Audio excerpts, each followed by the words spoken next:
Hello everyone, this is me Dipanjan and welcome to my channel. প্রথমত আজকের mainly যে টপিকটা নিয়ে আলোচনা করব সেটা হচ্ছে যে দীর্ঘদিন ধরে মার্কেট একটা কনসলিডেশন ফেজে আছে। তো সবাই পজিশন বা ট্রেড হোল্ড করে আছে যে কবে প্রফিট বুক করবে। বাট এই সিচুয়েশনে কি করা যায় বা কি সাইকোলজি হওয়া দরকার, কেন কি অনেকের ওয়েলথ ডিস্ট্রয় হয়ে গেছে। তো বা অনেকটা মার্কেট কনসলিডেশন অনেকটা টাইম হয়ে গেছে। তো এই সিচুয়েশনে কি করা যায় সেটাই ডিসকাস করব। প্রথমত বলে রাখি যে এই আগে জাস্ট লগ ইন করি আগে ট্রেডিং ভিউ চার্ট।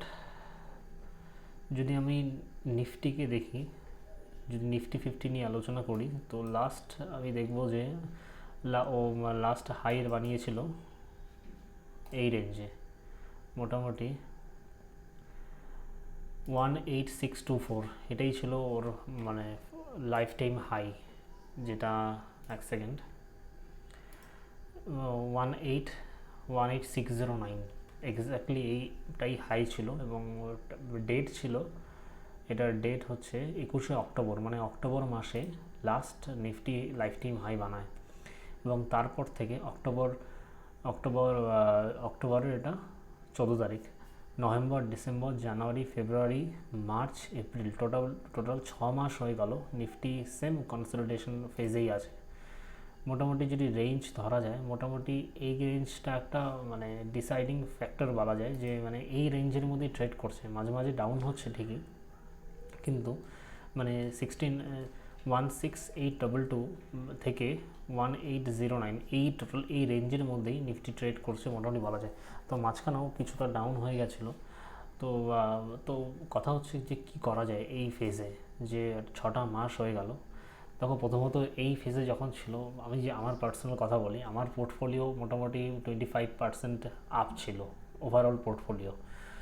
তো সেখান থেকে দাঁড়িয়ে রিসেন্টলি মানে যখন এইসব জায়গায় ছিল আমার, মানে যখন আমার মানে এইসব জায়গায় ডাউনে গেছিলো, that time my portfolio also down 20%।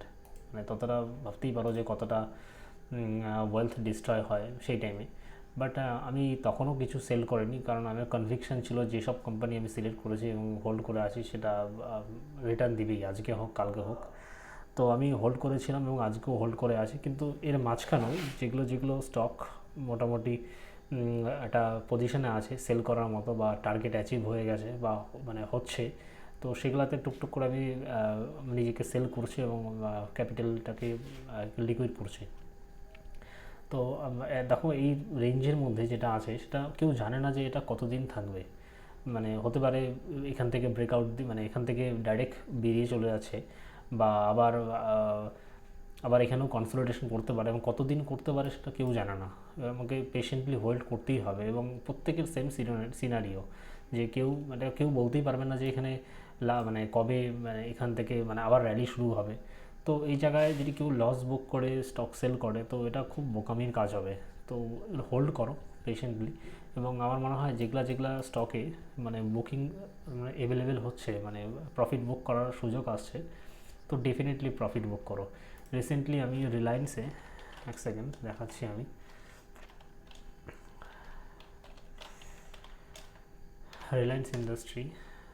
রিলায়েন্সে আমি প্রফিট বুক করি, কালকেই প্রফিট বুক করেছিলাম হয়তো।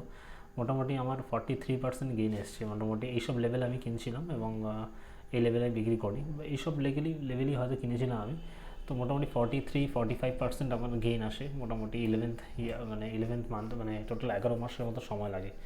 তো সেম কিছু যেমন আমার পোর্টফোলিওতে আছে সিস বলে একটা স্টক আছে, সিকিউরিটিজ অ্যান্ড ইন্টেলিজেন্স সার্ভিসেস বলে একটা কোম্পানি, স্মল ক্যাপ কোম্পানি, এবং এটাও একটা রেঞ্জের মধ্যে আছে, যেমন এই রেঞ্জে আছে। এটাও প্রফিট বুকিংয়ের লেভেলেই আছে। তো আমি প্রত্যেককে বলবো যে এই টাইমে কেউ বোকামিও করে জাস্ট পোর্টফোলিওটাকে মানে কিছুটা ডাউন গেছে জন্য বেঁচে দিও না। তো ইন্ডিভিজুয়ালি কিছু এমনও স্টক আছে যেগুলোতে 50% পর্যন্ত আমার মানে ইন্ডিভিজুয়ালি কিছু স্টক 50% পর্যন্ত ডাউন চলে আসে, বাট আমি পেশেন্টলি হোল্ড করে আছি, কারণ আমি জানি যে এই টাইমটা মানে নেক্সট 1 বছরের মধ্যে বা 6 মাসের মধ্যে ওভারকাম হবেই।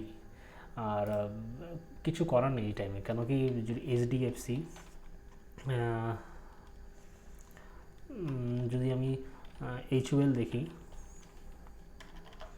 হিন্দুস্তান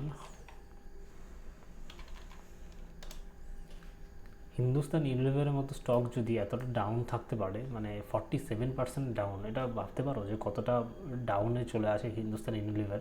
তো এরকম স্টক যদি যা ডাউনে যায় তো ডেফিনেটলি মানে কিছু করার নেই। এইচডিএফসি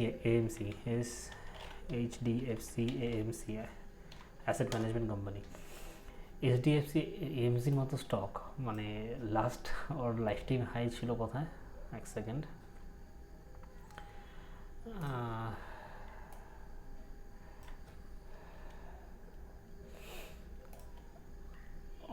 এখানে যদি ডাউন ধরি, লাইফ টাইম হাই ছিল ওর 87% ডাউন, মানে ভাবাই যায় না, মানে ভাবতে পারো মানে কতটা ডাউনে চলে গেছে এইচডিএফসি এএমসির মতো গ্রেট কোম্পানি।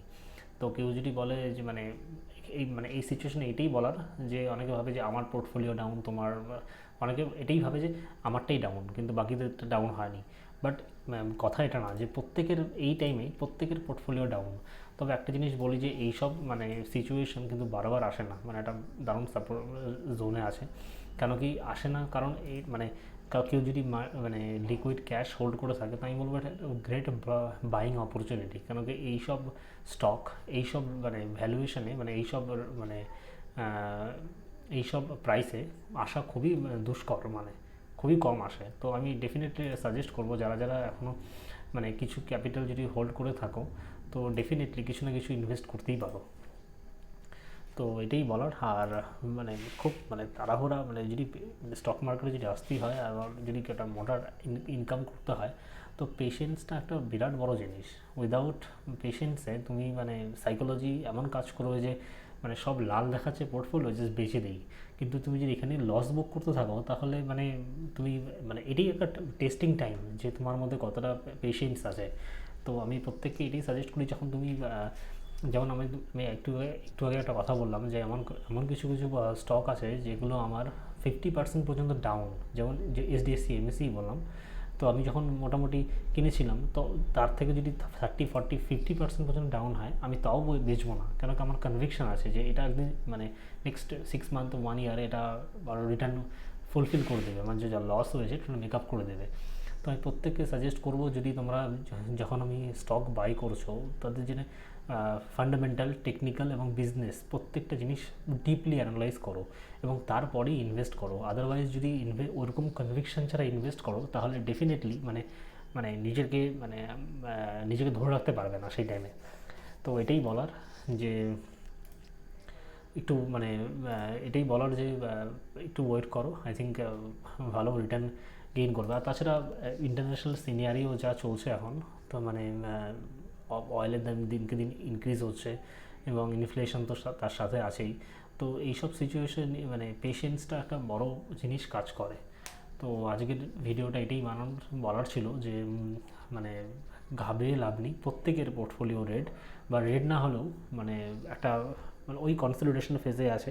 কোনো দিন হয়তো 1%, 2% পোর্টফোলিও আপ হচ্ছে এবং তারপরের দিনই আবার 3% ডাউন হচ্ছে। তো এই সিস্টেমেই চলছে। বাট যেহেতু অপরচুনিটি অনেক আছে এই টাইমে অপরচুনিটি বহুত আছে, গ্রেট স্টক একটা ভালো লেভেলে আছে। তো আমি প্রত্যেককে সাজেস্ট করবো যে যদি কোনো স্টক প্রফিট বুক হতে চায় হচ্ছে তো ওগুলোকে প্রফিট বুক করো এবং রিইনভেস্ট করো, এটা একটা ভালো সময়। তো এটাই বলার। তো thanks for watching, have a nice day.